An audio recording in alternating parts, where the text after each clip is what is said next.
Guys, welcome back to my YouTube channel. और आज की वीडियो का टॉपिक होने वाला है कुछ ऐसी चीजें जो केवल एस के पोकेमोन ही कर सकते हैं। एस के स्केप्टाइल ने टोबियास के डार्कराय को हरा रखा है और हुइन रीजन में स्केप्टाइल ने डिओक्सिस की स्पीड फॉर्म को भागते हुए पकड़ लिया था। स्पीड फॉर्म डिओक्सिस पोकेमोन वर्ल्ड का दूसरा सबसे तेज पोकेमोन है और एस के स्केप्टाइल ने उसकी स्पीड को मैच कर रखा है। एस का गेंगार पोकेमोन जर्नीज में डायनामैक्स भी हुआ है और जाइगेंटामैक्स भी हुआ है। ऐसा किसी भी पोकेमोन ने अभी तक नहीं किया है। ये तब होता है जब एस गेंगार को जाइगेंटामैक्स होने की ट्रेनिंग दे रहा होता है। तो पहले गेंगार डायनामैक्स होता है और फिर जाइगेंटामैक्स होता है। और हाँ, कुछ लोगों को लगता है कि पिकाचू भी डायनामैक्स और जाइगेंटामैक्स दोनों हो सकता है। तो मैं बता दूं कि एस का पिकाचू हमेशा जाइगेंटामैक्स हुआ है, ना कि डायनामैक्स। एस का ग्रीनिंजा इकलौता ऐसा पोकेमोन है जिसके पास बॉन्ड एवोल्यूशन है और बॉन्ड इवोल्व होने के बाद ये ग्रीनिंजा एस ग्रीनिंजा बन जाता है। एस के गिब्बल ने टोबियास के डार्कराय के ऊपर ड्रैको मीटियोर अटैक चलाया था, लेकिन टोबियास का डार्कराय उस अटैक से नहीं हारता। लेकिन इस अटैक को देखकर टोबियास कहता है कि अगर डार्कराय की जगह यहाँ कोई दूसरा पोकेमोन होता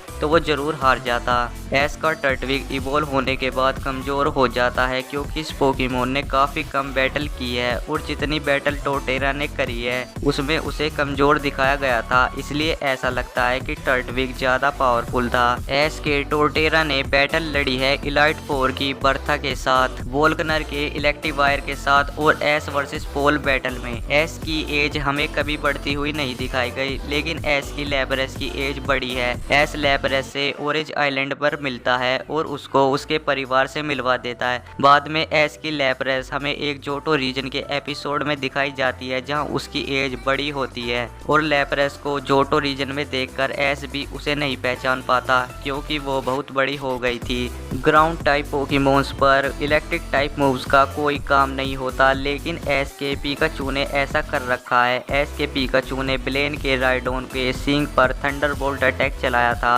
और वो राइडोन हार गया था, जो कि नहीं होना चाहिए था क्योंकि राइडोन एक ग्राउंड टाइप का पोकेमोन है और थंडरबोल्ट एक इलेक्ट्रिक टाइप मूव है। और ऐसे ही पोकेमोन की पहली मूवी म्यूटू का बदला में एस का पिकाचू अपने थंडरबोल्ट से एक गोलेम को हरा देता है, जबकि गोलेम पर इसका असर नहीं होना चाहिए था। बल्बासोर ने विल विंड और डिग अटैक का यूज कर रखा है और इस इमेज में आप देखोगे कि स्क्वाडल अपने मुंह से आग निकाल रहा है। ऐसा इसलिए है क्योंकि स्क्वाडल ने वहां मिर्चों से भरी एक चीज खा ली थी और उसकी वजह से उसका मुंह जलने लगता है, किसी गलती की वजह से ही। लेकिन एस के इन दोनों पोकेमोन्स ने भी रेयर अटैक का यूज कर रखा है। एस के कुछ पोकेमोन्स ने अपने एवोल्यूशन को हरा रखा है। पिकाचू ने राइचू को 3 बार हरा रखा है। एस के स्नाइवी ने अपने एवोल्यूशन सर्वाइन को हरा रखा है। पोकेमोन XY में एस के फ्लैचेंडर ने टैलोन फ्लेम को हरा दिया था। एक जिम बैटल में एस के ब्यूजल ने अपने एवोल्यूशन फ्लोट जेल को हरा दिया था। अलोलन रीजन में टोरा कैट ने अपने एवोल्यूशन इंसिनेरोर को हरा रखा है। एस के टैपिंग ने अपने फाइनल एवोल्यूशन एम्बोर को हरा दिया था पिगनाइट में इवोल्व होकर। राउलिट ने तो अपने दोनों एवोल्यूशन डार्क ट्रिक्स और डेसिड्यू को हरा रखा है और अलोलन रीजन में ही। एस के रोगरफ ने अपने एवोल्यूशन लाइकन रोग को हरा रखा है। ये सारे काम एस के पोकेमोन ही कर सकते हैं और इन सभी पोकेमोन्स की मदद से आज एस वर्ल्ड चैंपियन है।